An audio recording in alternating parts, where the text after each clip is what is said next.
Hello, MCI Fair. It's Katarina Callahan here from LinkedIn, and I'm very excited to spend 20 minutes with you in this virtual recruitment fair to talk a little bit about jumpstarting your career by leveraging our LinkedIn platform. I thought, to best spend the next 20 minutes together, it might be an idea if I start off by outlining some 3 key pillars that might assist, you when you're reviewing your own, profile and approach on LinkedIn. Then I thought we make it a little bit more practical. We look at my profile and I point out a few things that you might find useful and should assist you with your own navigation when you do it in your own time. And then I thought I bring a few of my colleagues here on board. John McHale and Elaine Moore are from our talent acquisition team and have spent a lot of time hiring, candidates within LinkedIn, but also immersing themselves and assisting, people that have just finished a degree, have just, finished, studying and are at the beginning of their career or re-entering a career. So we thought that might be a nice little, treat at the end to have a little bit of a dialogue. After the presentation, we are also available via live chat to answer any questions that you might have. All right, then. So just move out of the way for a tiny second.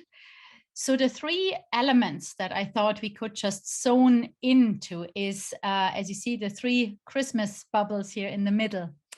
When we often talk about a LinkedIn profile, people automatically think about an online CV and might have a hurdle to get started, or are not really sure what they should be focusing on, especially maybe as well if you think initially I don't have 10 jobs or a previous employment history that I could outline.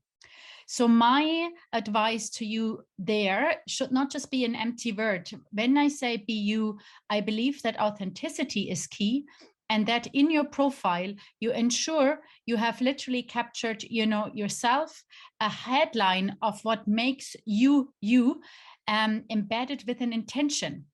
What I mean by an intention is, if I'm attracting or keen to ultimately work in a engineering role or in sales, I should be reflecting, some of those keywords or intentions in my personal history, and maybe outline some previous experience in my my post history, as well as maybe even a thesis I wrote on something, or any kind of other activities I find useful to highlight.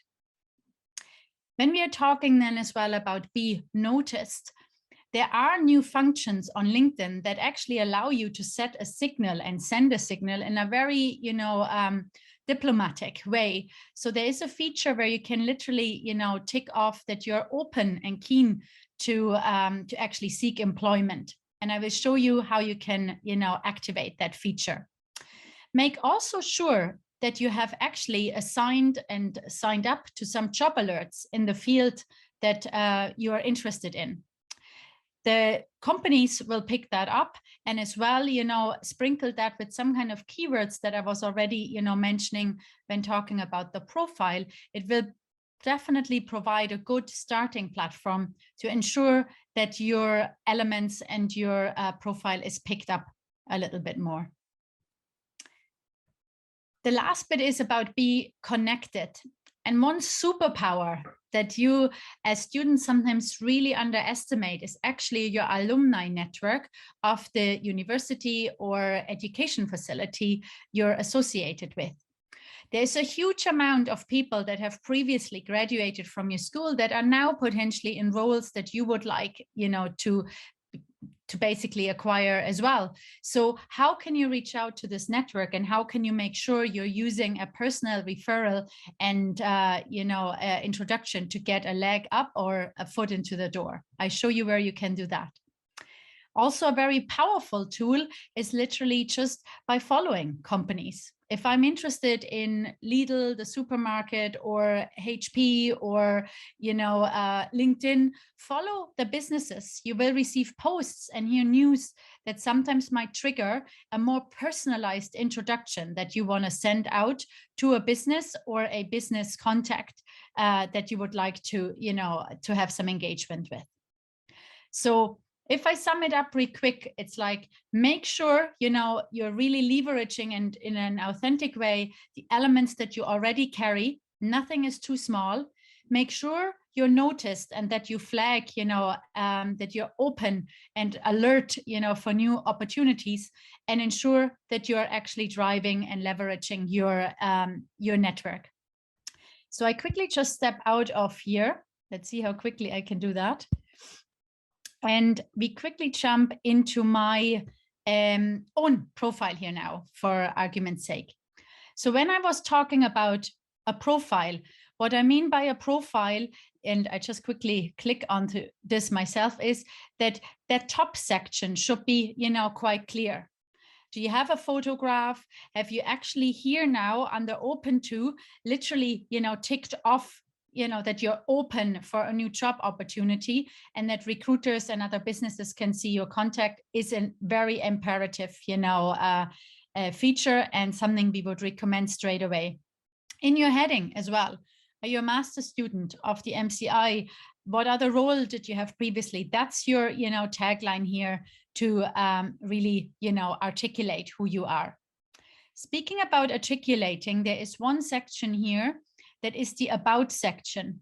And in that about section, I would really recommend that you literally capture who you are, what you're passionate about, and what you want to attract, right?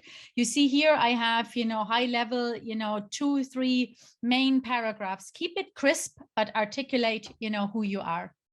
At the bottom of the page, then your experience starts, and, list any internship that you might have had, list this sprinkled with keywords to ensure that you are, leveraging as well the intention that we spoke, early on about, like, what do you want to attract? If I want to attract a job in sales, it might be helpful that you list, what kind of roles you had, what if you worked in acquisition, if you did cold calling, whatever it might be, but that kind of, maps a little bit more what you're sending out for.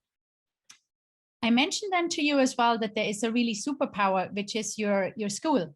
So my school is here, the University of Limerick, for instance. If I click, on this school, it highlights here straight away, to me, who else in Ireland, in my instance, has graduated from the school, and I can reach out and connect to those people, straight away. From the MCI yourself, you will notice that there's thousands and thousands of contacts as well, that really will help you, to get a foot in the door. If you were actually engaging with a company, I used the example of Lidl there earlier on. You guessed by now, I'm German, so I thought this is a company that, however, on global scale, everybody knows.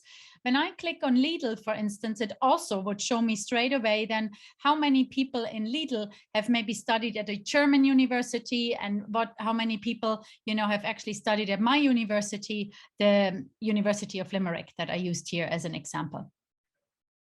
So I really hope, that this gave you a quick run through what you can do here on the platform. There are also additional Rock Your Profile sessions, that you can watch recordings on for MCI, or, you can approach us in LinkedIn directly with any questions you might have later on. So now I would like, to invite John and Elaine here. They go a little bit more into the, practical aspect. So let's ask them some questions, how we can jumpstart our career. Welcome, John and Elaine. Really nice to have you here. Maybe introduce yourself real quick for us. Elaine, would you like to start? Yeah, great. Thank you so much for inviting us, Katerina. Lovely to be here. My name is Elaine Moore, and I lead our emerging talent and campus team for LinkedIn in EMEA and LATAM. So Part of my role is to speak with students every day on how to use our platform to find roles. So really, really excited to be here today with you all. And I will pass to John. Hi, everybody. My name is John. I lead talent attraction and employer brand for LinkedIn within EMEA and LATAM. And I'm delighted to be with you today to share some of our experience here at LinkedIn. Looking forward to having a bit of a conversation with you. Brilliant. So shall we dive in straight away? John, I might pass the first question on to you.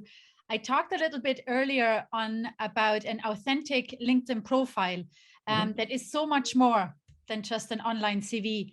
Can you help us to understand some of the ways that it really can help us to build a career? Yeah, I think fundamentally, if we think about where LinkedIn started, it was in the realm of an online CV, but it has become so much more than that. And what I try to liken it to is if you imagine yourself to be a business and your profile is your shop window, if you're trying to attract or engage potential employers or network connections or something like that, you have to present yourself to the external market in a nice way. We all walk past shops on the high street every day of the week. And if the window's really boring and we're not interested in what's inside, we're just not going to go in. So you've got to really present yourself really well and do so in a professional way, because that's what helps to start the conversations. And LinkedIn nowadays is much more a space where you invest your time. You can spend your time on other social media channels, but you can invest your time in LinkedIn. And that's an investment that will pay off over time in terms of building your network and building those connections that help you connect with opportunity. Brilliant. We like to think of ourselves as a shop window, Elaine, don't we? So Elaine, I might ask you the next questions. Often we might think about ourselves, oh, I don't have those skills particularly listed on my profile, but there's this role that I'm really attracted to. Should we apply? What's your thoughts on that? Yeah, it's a really great question, Katerina, and it's something I've faced myself when I've been looking for roles, and I speak with students every day. I think that the way that I would really speak about this and think about it is think about the transferable skills that you have. I think, employers every day now are moving away from looking at specific experiences in specific industries, for example, and really wanting to understand what are the transferable skills that people can bring into a role. So my advice with it is definitely to read a job description very, very clearly. Be sure that you feel confident that you could do most elements of that role. List out the skills that you think will be transferable into that role. Maybe list the ones that you think you may be missing as well, and weigh it up and make sure that it makes sense for you to apply and go for it. I think lots of us don't realize the value that we can bring, and that's down to confidence. So have the confidence to apply. And on that note, I also would say to not be deterred if you don't get through the first round or it's not successful the first time. Again, I've been there, apply again, bringing those skills into life and have that confidence to go forward. Great advice, Elaine. So what I thought about here is transferable skills, a really, important component to have. Like you say, if you look at it, it might be an advice to even see, have I forgotten something on my profile? That happens sometimes too. And then as well, like persevere and try again and learn from each experience. Thank you for your thoughts on this. So John, the next question we had in mind is around, outreach. So if I want to, craft an email and contact somebody, is there anything that I should in particularly have in mind and consider before I write an email on LinkedIn? Yeah, and I think if there's one nugget of wisdom, it's quality over quantity. Take some time and really understand who you want to connect with. And a great way to understand the impact of that is imagine if you received a letter by post that was just so generic and so boring, and it wasn't personal, and nobody had taken the time to actually even figure out your first name, just said, "Dear sir" or "Dear madam." But figure out the name of the person involved, look at their profile, figure out what's interesting to them, what they're connected to, and use those information points as a way to start a conversation with them. It shows that you've invested time, and it also shows that you care and you're interested in a conversation that's going to be beneficial for both of you. In so many scenarios, it's all very, very one way, but the more you can make a conversation that's beneficial for both parties, the more you stand a chance of success succeeding and getting those introductions that will help you further on those next steps. So keep it quality over quantity, and keep it short but really engaging and quite personalized. That's what I recommend. It's good advice, especially the personalized bit, right? Like that was a really good call out. We often forget the simple things that are the most effective ones, you know. So maybe as a parting advice, you know, from both of you, if we say, what would you as a parting thought like to share here with the audience when we are talking about jumping our own career? Oh, I suppose I'll jump in quickly there. And I think it's back to the point that I was talking about at the start about what your profile is. And I think is that it's never finished and it's never perfect. There are always ways that we can evolve, because every week that we continue through our careers, we become slightly different, we become more experienced, we become different professionals. And your profile should reflect that. It's dynamic, it's evolving. So I wouldn't worry too much about having to make sure it's perfect straight away, but work on it a little bit consistently over time. Spend some time, diary something to check in every month and say, well, what have I done differently? What do I want to add to my shop window? And make sure that it's evolving over time. Thanks, John. Elaine, what would you like to add to your shop window? I'm loving this shop window, firstly, and I would lead on that as well, and say, think of it as this shop window and have a bit of fun, you know, connect the dots. It's a very exciting time to be kickstarting your career, and you've got a tool that can really help you. So, you know, look for companies that you might want to work for. Look for people within those companies that you say, oh, I might like that job someday, and connect the dots and just have a bit of fun with it. And don't take it, you know, don't be too stressed out by it. Just enjoy the process, and good luck with that shop window shopping. Thanks a million. So MCI participants, we really hope we were able to give you some tips, tricks, advice on your own authentic profile. And we look forward meeting you later on in our virtual, you know, appointments and on our stand. Thanks so much. Bye-bye. Thank you. Bye-bye. Bye.